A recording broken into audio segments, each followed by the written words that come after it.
बीच में या training TV देखते हुए काफ़ी सीख गए। लेकिन होता क्या है, अगर हम थोड़ा बैक में जाएंगे तो गांव में देखा होगा, जब भी कभी हमारे गांव का कोई लड़का बाहर जाता था और गांव में आके क्या करता था, पहला मोबाइल लिया या ड्रेस ले लिया और 2 शब्द इंग्लिश के सीख लिए और गांव में आके फर्राटेदार बोलता है, लेकिन उसको किसी का मतलब मीनिंग मालूम, अर्थ नहीं मालूम होता है।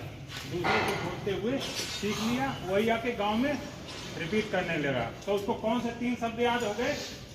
यस, नो और थैंक यू। तो सभी को मालूम है यस का मतलब क्या है? हाँ, मतलब किसी चीज को एक्सेप्ट करना, स्वीकार करना। और नो का मतलब नहीं, मतलब इस चीज को बिना या मना करना कि ये चीज नहीं है। और थैंक यू का धन्यवाद, मतलब शुक्रिया किसी का आभार प्रकट करना। तो इन चीजों को ध्यान रखना, ठीक है? ध्यान से सुनना, लास्ट में उसका सारांश बहुत अच्छा निकलेगा। तो हुआ क्या, जो गांव में व्यक्ति आया तो कहीं भी मतलब किसी बात की चर्चा चले तो वो यही बोलता था, यस, नो, थैंक यू। कोई बात हो तो यस, नो, थैंक यू। और जो बुजुर्ग लोग थे और लोग थे, बोला देखो यार कितना अच्छा बोलता है।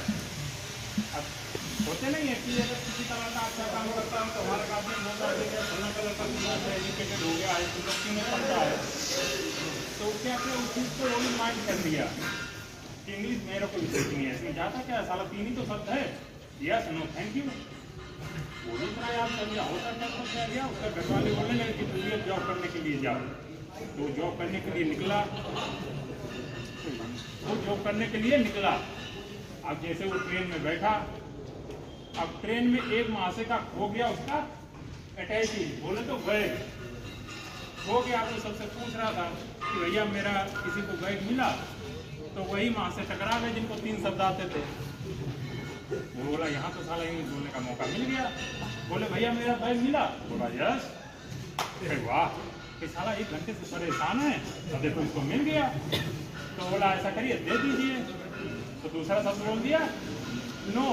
तो बोला ये कैसा आदमी है? बोला ये सब बोला है नो, ऐसा करो बैग दे दो। तो 2-3 उसके थप्पड़ मार दिया।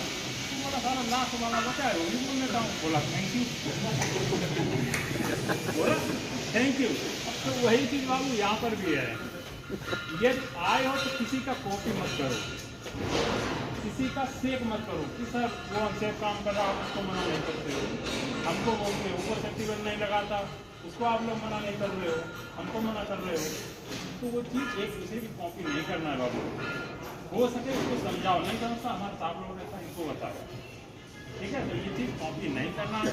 होता भी है कभी क्या होता है, ट्रेनिंग होता है, टूल बात होता है, सीनियर लोग आता है, इंग्लिश बोलता है, लेकिन कहते हैं जैसा देश वैसा भेज। जो लैंग्वेज आपको समझ में आए उस लैंग्वेज में बोलना चाहिए। ये नहीं साहब ट्रेनिंग दे रहा है इंग्लिश में वर्ड बोल दिया, एक्सेस लेटर, आपको पता ही नहीं लेटर बोलते किसको है, लेकिन क्या हम लोग बोलते हैं यस यस। बाद में यह क्लाइंट आया, कोई भी आया, पूछ दिया बाबू लेटर, सर लेटर किसको बोलता है? तो वो चीज़ रोकना है कि सर इसका हमको हिंदी बता दो, ठीक है? तो चीज़ तो वाले सीखो। और एक स्लोगन किसी ने पढ़ा होगा, हम दो हमारे दो, पढ़ा है ना, हम दो हमारे दो। तो होता क्या है, आजकल तो सभी लोग एजुकेटेड हो गया, सब समझदार है, सभी लोग 2 ही बच्चे कर ही रहा है। तो वही कहने का मतलब है बाबू, जो भी हो परिवार है, कहते नहीं है जितना सीमित परिवार होगा उतना ही खुशहाल रहेगा। ये नहीं 4-5 कर लिए तो जो घर छोड़ते जो नानी के यहाँ ले गए, दूसरा वाला रो रहा है, तो वो नहीं करना। इसमें क्या हुआ, जैसे एक बच्चे की शादी हुई और उसका हो गया शादी, कहते हैं कि खुशी होती है तो मिठाई बटती है। शादी हुई, मिठाई बटी, पहला बच्चा हुआ मिठाई बटी, दूसरा हुआ मिठाई बटी, तीसरा हुआ मिठाई बटी, होते करते बच्चे हो गए 5-5 लाख रुपये। अब उनका हुआ एडमिशन करने की तैयारी, स्कूल में गया तो वहाँ डोनेशन मांगा 1 लाख रुपए, फीस मांगा 50,000 रुपए, कितना हो गया 1.5 लाख रुपए। वो बात सुन के वो आके पति घर पे रोने लगा।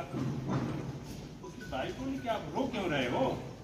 बोला साला 1 लाख रुपए डोनेशन मांग रहा, 50,000 रुपए फीस मांग रहा। तो उसकी बीवी क्या बोली कि जब मेरी फटी तो मिठाई बटी और जब खुद की फटी तो रोना आ गया।